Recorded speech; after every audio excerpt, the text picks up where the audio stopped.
We are Be Well Health and Wellness Consultants, and we're inviting you into our toughest and most honest conversations with each other. We believe in honest, educated, science-based health promotion and that everyone should have access to this kind of information. Tune in to hear our hearts for you as we uncover the not-so-pretty side of the health and wellness industry on the Healthy is Hard podcast.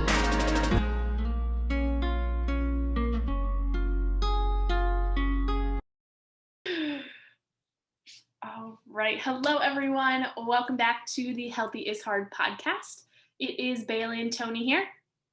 We are so glad to be with you today, and we have a very fun, exciting topic for the ladies. Guys, I am sorry. I know the last 2 weeks we've been talking a lot about gal stuff. However, March is Women's History Month, and today, the day that this is launching, March 8th specifically, is International Women's Day. So we want to pay homage to all of the strong girls in our lives and talk with you today, learn alongside you today, more so, about women lifting weights. As a woman, I understand this so very deeply. The concept that lifting weights makes you big and bulky, and you can see if you're watching the video, these shoulders, I don't need any more extra width on me. So when I first started thinking about, weightlifting, it's always just been a sensitive topic because we have all of these things. I don't know where they came from. It almost feels like the Mandela effect, right? Of just like weightlifting is associated with these big, bulky, like men, I guess, with giant biceps and super ripped washboard abs. So Tony is about to educate us on all of the things. I'm excited to learn about it. Yeah. So when it comes to women wanting to lift weights, I've gotten a lot of women that have come up to me, we have a fitness consultation and I kind of give them a preview of how I program workouts, right? And I should start to demonstrate some of the exercises, but then they proceed to say, well, I don't want to do any of this because I don't want big shoulders. I don't want big triceps, et cetera. But that's not always the case. I know in life in general, for the longest time, like, I guess lifting weights or getting bulky for females was like something way out of the picture. But I mean, that is starting to change as far as fitness evolving. And now there's a lot of more females taking place into that spot. But pushing that concept of you're not going to get big if you lift weights. It all depends on how your workout is programmed. And that's just quite simple. And I have kind of 4 big main points that I want to explain to women of how lifting weights or just fitness in general, you're not going to get bulky. Now, one, and if you're, I don't want to sound, it's not really offensive, but if you do find it offensive for some reason, the way I word it, please reach out and let me know if you have any questions. But one, you're not going to spend enough time working out to even build that muscle in the first place. If you look at these big bodybuilders, even women bodybuilders, they're in the gym 2 to 3 times a day for 2 hours at a time, pumping weight. Woof. Yeah. So in reality, to even gain that much muscle mass to make you give that bulky look is probably way out of the picture if your goal is only to work out for 45 minutes to an hour a day. Okay. And that's not including like doing any other cardio or what your diet is, which goes into the next point. Women probably aren't going to eat enough food to even back up that muscle growth in the first place. I mean, Bailey, how much calories do you eat in a day? So not enough. I know that for a fact. It is really hard for me to get my recommended calorie intake. I am sitting right about 2,000 a day for, my need, for my fitness goals, all that good stuff. I would say on an average day, I try really hard and I'm probably lucky to hit around 16 to 1,800, which again, if my goal is 2,000, that is not where I want to be. So this is one area that I know I really personally need to work in, and I have been getting more mindful of it. because I'm not in a phase right now where I have a lot of weight to lose. So I don't need to be in that big calorie deficit.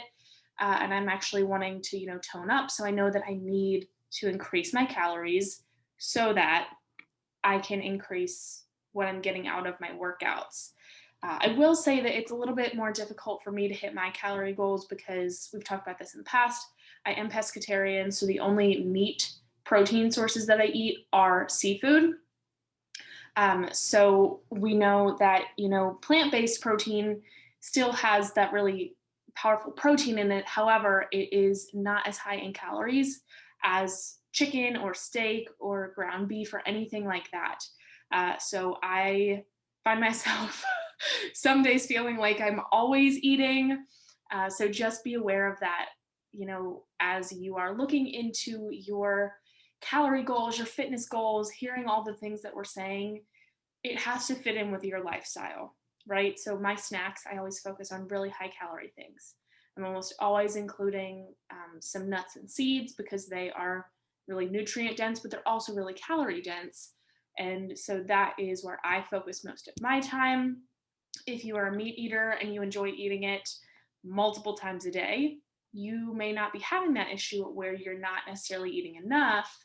And then you want to maybe look at cutting back a little bit.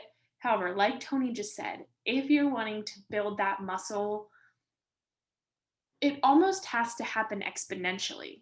If you're going to get, that big bulky look, you almost have to be like building muscle at super speed, which would require a ridiculous amount of protein intake. And that goes with the amount of food that you're eating. Building muscle is such a long process. Mm-hmm. It's so much longer and more time consuming than it is to lose weight, realistically.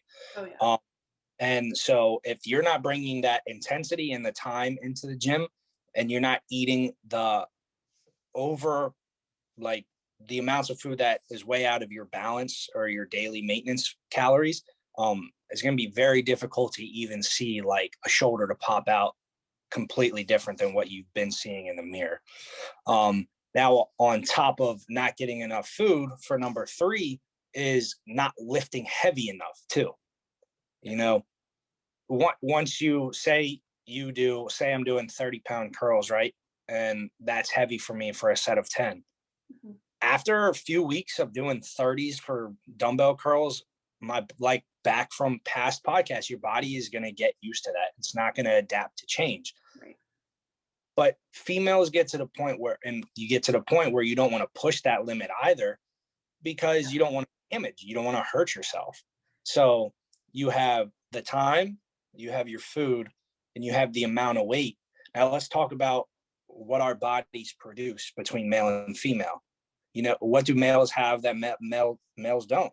Or what do females have? They have the estrogen and not as much testosterone as a guy does. Testosterone, huge amount in the muscle growth, and just women can't naturally produce as much as a male does in order to get that muscle growth. Now, obviously, with assistance of supplements, you can make it happen very quickly, but not everybody is in that bodybuilding world. And there's a lot of females that are scared of that, because female bodybuilders literally just look like a male, but in a bikini, because of the amount of muscle definition that they have. It's just plain and simple. Essentially, that I love that you touched on that. As this podcast is coming out today, our new consultant Desi and I are actually hosting a women's health webinar. So if you have not registered for that, go ahead and do that. We'll drop it in the show notes as well. Replay will be up until the following Sunday. So if you're listening to this in coming weeks, our apologies. Reach out and send us an email if you really, really want to get this information. However, in the webinar, we're actually going over female body composition and how it is so much different from men. Even at the very most elite athlete level, males can survive with just 2 to 4% body fat. Females have to have like 11 to I think it was 15, 14, 15, something like that. Females naturally, we need 10 to 13% more body fat than men just to survive at any given point. So that's at the elite level. That's even, into that obesity range. We still are going to need more fat just because our bodies are designed to bear children. And because of the estrogen, progesterone, testosterone balance that Tony was just mentioning, our organs actually need a little bit more fat coverage as well. So fat and muscle, I think, are really not looked at well enough in terms of what it means in, promoting your health. So it's one thing to want to build all this muscle or lose all of this fat. However, you still have to be really cognizant of what is healthy for your body, what's healthy for, the time span. There are seriously so much that goes into all of this, and it can be really overwhelming. So that's why we're doing this webinar, to help you kind of break down. We can tell you females don't have as much testosterone and we have a little bit more body fat, but like, what does that actually mean? And how can we take that information and utilize it, change the workouts that we're doing? That's something Desi's touching on so in depth, and it is so good. It's information that I have never been privy to before. So I'm certain that a lot of people don't understand that there are different movements that we can be doing during different phases of our cycle to actually help us get better results out of the gym. There are different foods that we can be eating to make ourselves feel better through different phases of our cycle. So I really love that Tony is talking about this as well, because I think that women's health, especially when we're talking about fitness, getting in the gym, getting strong and healthy, it's a little taboo and we don't talk about it a lot. And I think a lot of women may feel really self-conscious, especially bringing it up around a male, because they don't think that guys want to talk about it. And so I'm really thankful that we have Tony's perspective today, and that, he's able to share that information and knowledge with us. But he has a sister too. Like, he is just so passionate about making sure that you're healthy, no matter if you're a man or a woman. And that takes the science, the uncomfortable conversations. And I think if there are guys still listening in today, something that you can challenge yourself to is to make yourself more open to conversations with women, especially if you have someone in your life that you love, that struggles with body image a little bit. Yeah, and that's going back to literally what you just said, what kind of bothers me the most, and not even just from a fitness in general, as far as being a trainer, is when women, if they do like an in-body scan or, DEXA scan, it shows their body fat, and their body fat's at like 18 to 20%, and they're getting mad when I'm reading it. And I'm thinking in my head, all right, I'm a male, right? I'm 23. I'm pushing probably 22, 23% body fat, which is relatively high for a male, right? And she's in like the perfect healthy range for what a female's body fat is, but it's all coming down to the imaging. Once again, biggest problem. All the social media, it's making it feel like women have to be at 9% body fat, even going back to the bodybuilding, with especially women competing, they are getting down to, that 5 to 6% range, which mentally and physically can just be dramatic to them. And it's the most unhealthy thing. And regardless, at the whole last month of a bodybuilding phase is the most unhealthy thing you probably ever could do, because you're just starving your body and your metabolism in general. But going back to, from like me trying to understand, my goal is to not obviously just give you what you want as far as your goal. I'm here to educate you, right? What's the point of training somebody if they're not going to take what I taught them with them at the end of the session? That's not what a great coach is. You could be a fun coach, be there and give them a great workout. But at the end of the day, if they're a year later still coming to gym questioning what to do, then that means you did nothing as a personal trainer or a coach in general. And and educating, especially from having a male trainer with a female client, is trying to get that respect from that female and that trust into getting to where they are. Because I can tell you, almost every client that I have that was a female struggled with what I programmed sometimes because they were afraid they were going to get big muscles. And let me tell you something, like I said, it all comes down to programming. If I want you to have big shoulders, I'm just going to blast your shoulders away, right? But if you see me doing a lateral raise followed by a tricep push down followed by lunges, all right, that's a total body workout. Now I'm just making sure your muscles are being activated and you're moving, burning calories rather than trying to build that one spot up. Gotcha. If it kind of help visualize how to get around that. Gotcha. Like I said, if you want to build the muscle, you need to stick to a hypertrophy phase, which is 8 to 12 repetitions on every set. Right. Now, if you say, Bailey, you became my client, I mean, you don't have a high body fat percentage. So if I were to put you in a hypertrophy phase, you're already at a lower body fat. So yeah, your muscles are going to show a lot quicker. But most of the time, when I have females, they're in their late 50s plus, and they don't recover as well as the younger ladies do. And unfortunately, that's just how the cycle of life is. But that's not to say, why can't you just start lifting weights at any given time? Right. Forget what your body image is. You can let your diet and cardio do that. But strength training is honestly should be the most superior thing for your life because it's helping you in the long run. You're preventing diseases from osteoporosis to arthritis. If you're getting older, like I said, your bones get fragile. If you fall, where's that muscle supporting that fall at? That's just an easier way to the ER fixing a broken wrist, shoulder, or elbow. There's so much benefit to weightlifting and resistance training that the main media is hiding. They just want to show you that if you have a six-pack, you're going to be that popular kid on the beach, rather than let's forget about a six-pack. Why don't we show somebody that is in the middle of their training and show you how happy they are from the progress they've gotten? Right. I think what I'm hearing here is that you have to trust who you're working with. And if you just don't get a good feeling, if you aren't getting this level of explanation, I think that is the big thing, because he's telling you all and you're not even his clients.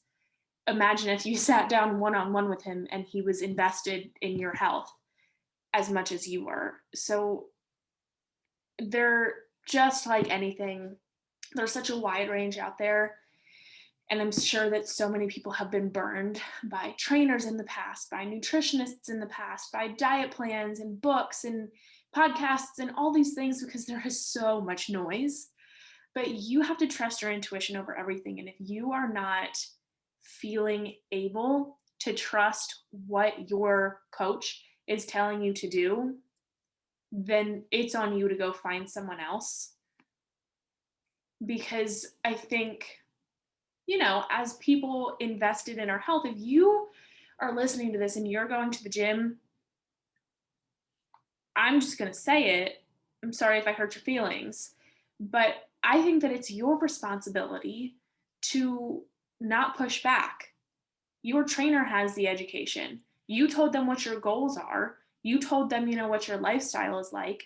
And if you trust them, if you trust their education, their background, and if you feel really comfortable around them, then it's kind of a little rude to push back when they are pouring so much time and effort into this. Because I do it from the same aspect, making meal plans for people and coaching them through how to eat better. When someone tells me that, I haven't done that for this many years, I'm just not going to do that. Well, then do you really want my help?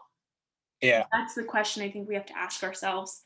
And so I think that trust is really huge. If you haven't listened to our hypertrophy versus atrophy episode yet, go back and find that one. That's going to help it make a lot more sense what Tony was just talking about, and then put some of these pieces together. And also for the ladies at the end, it's going to help you hear, again, just reiterating, strength and resistance training is the most effective way to burn fat. So when as women, if we are sitting here, and I'm going to just go ahead and assume that it is the vast majority of us that want to burn fat, be pretty lean, and have, some defined muscles, then this is literally just what you have to do.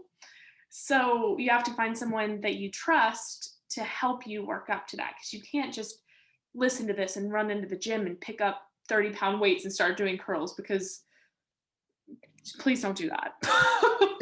And to kind of tag along to what you just said as far as trusting and whoever you're working with, that's the professional.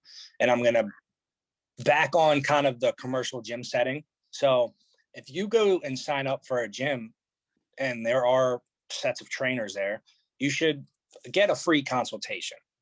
And I'm exposed the gym, obviously, at that first consultation, it's the members' time and opportunity to take that free session and try to get to know a little bit more before they start using the facility. But from the fitness standpoint, it's their job to try to get that member and sell them to be a client. Now it's being from the member's responsibility. If you're going to get randomly signed up with whatever trainer is available for the time and day that you want. Mm-hmm. Now, if you come in and do that hour-long consultation, and at the end, they're like, well, here's the pricing, here's the package, me and you need to work out 3 times a week. You're going to be here in about 3 months. You can't just sit there. It's kind of like buying a car. You can't just sit there and agree with whatever they say. Right. If you really are serious about it, 1, you'll ask the trainer their background and how long they're doing this. 2, you're obviously going to have a preference, and some people do and some people don't, if you want a male or a female trainer. Because I've worked with many that females ask, I want a guy trainer. And I've worked with girls that want a guy trainer, Yeah. But if you let somebody that just came into the gym and signed up and took their test for personal training a week ago, they're going to, oh, she wants to lose weight, tone up. Boom, I'm going to throw her on this program. And what is it? It's an 8x12, 3x12 program. We're going to do chest, back, tries, bicep, an old split day. And they're just going to throw you on a regular program rather than sit down, explain to you what you need to do, the ins and outs, what you should be doing for homework. There's so much that goes on to it. And this is trying to just help you females get in that comfort level, because I remember we talked about it in the past with trying to be comfortable when it comes to the gym. Yeah. Is that's going to help with your decision at the end of the day. If your goal is to stay lean and burn some fat, you should go into the gym. You should get a high intensity workout going. You should, like I said, always use the weights, because that's going to burn more fat than the cardio will anyway. But you should just strategically do it. If you're going to do 3 sets, don't just do 8 to 12 heavy. Then you're going to build that muscle.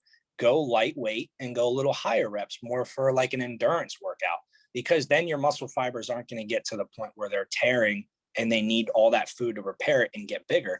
That's not the case. Like I said, there's strategic levels, and there's like the old OPT model for NASM trainers. It's a level that you have to learn. Okay. As far as the stages for working out. Me, I've never used it a day in my life after I got certified, but it's good to understand it. And, it's kind of like the fundamentals of personal training. Right. But once you dig deeper into the science of it, you can kind of instill your own practices into that and make it even more beneficial than what the paper says. Right. So, and I think, like he mentioned, asking their background, Tony even approaches it with such a different mindset and understanding, because he not only is a certified personal trainer, but he has his degree in exercise science and how the body actually moves and functions. So it, again, is all based on your comfort level, what you need. I want to encourage someone today that if you really know that you need to make a change and you are a little shy or reserved about getting in the gym or working with a male or anything like that, I would encourage you to shop around some different female and male trainers and really listen to the guys, because I think it can be really beneficial to actually work with someone of the opposite sex sometimes, because you're removed from it. So if you are working with a woman, she of course understands where you're at because she's a woman too and she's probably been there before. However, as women, we have these hormones and they make us more emotional sometimes. It's just how it works, okay? So sometimes female trainers can get a little emotional and maybe take it a little easy on you. Maybe, not want to push you so hard or be like, okay, well, you know what? Like, I get it. And if you really don't want to do this move, like, we'll find something else. And I think sometimes in that situation, a male trainer can be really helpful because he doesn't have that connection. He just knows what's going to get you to your end result. And especially if you're paying to go to the gym or use, one-on-one coaching, you want to make sure you're getting your money's worth. If I'm paying for coaching, I want them to achieve that goal that I set for them, that I set for myself. And I think, again, just having the education and the removal of, I don't even necessarily know what to call it. I just think that a different perspective, that's what I want. A different perspective can be really, really beneficial sometimes, especially if you are in a plateau, if you're just like feeling slumped and down about it. Something's got to change, and maybe it's the type of trainer you have. And that's like the biggest struggle from just being a male that has the profile of being fit as a trainer, because, like, for example, at work, I be talking to a lot of the nurses and I bring up, hey, like, I am a fitness trainer. If you're actually looking to lose weight, I can help you. I'm not just messing around with you. But then they're like, you? Hell no, you're too big. You're going to kill me at the gym. I'm going to look swole. I'm like, well, if you actually knew what I knew, then maybe you'd look at it differently, and give me a shot. But and back to the imaging, that's all it is about these days. And I'm trying to get around that and trying to use, that's why I try to sound so sophisticated with my exercise science degree, because I'm trying to use this to get the job done and not this, because this is what everybody wants. That's not what it's about. Right. He is the total package, and he's single, ladies. So if you're listening to this, there you go. Oh, all right. Well, that was so good. Such great information. So go back and listen to this again. Jot down those 4 tips that he gave you. They are really going to help you get in that proper mindset. And then as soon as you write those down, take this challenge, friends. Sit down, look at your options, kind of go through your goals, visualize what you want to look like, what you want to feel like, and then decide if you are really ready to invest in your goals and do what it actually takes to get there. Because sometimes it's not going to be what you want to hear. Sometimes it's not going to be what you want to do, but it's what you have to do if those goals really are important to you. So Tony, thank you so, so much for your expertise today. We have coaching slots open right now. If you listen to this and you're like, okay, I'm ready, I need something, hurry up and message Tony. They are going to fly fast, and he does not have a whole ton of availability. So make sure that you are, making that proper investment. Take the time, book a discovery call with him. Utilize that free time to get to know him and see if he is the right fit for you. That goes with anyone. Goes for me. It goes with your One Life gym down the street, your Planet Fitness, anywhere you're going to go. You have to make a time investment before you make a money investment to make sure that it's a smart money investment. Because maybe we'll do an episode on that one day.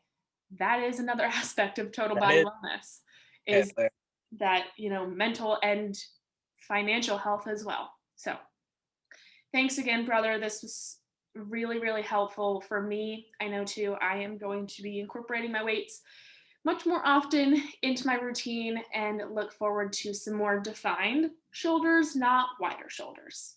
Yeah, there you go. Awesome. All right. Well, thanks, guys. Let us know what you thought of this episode. We loved hanging out with you today.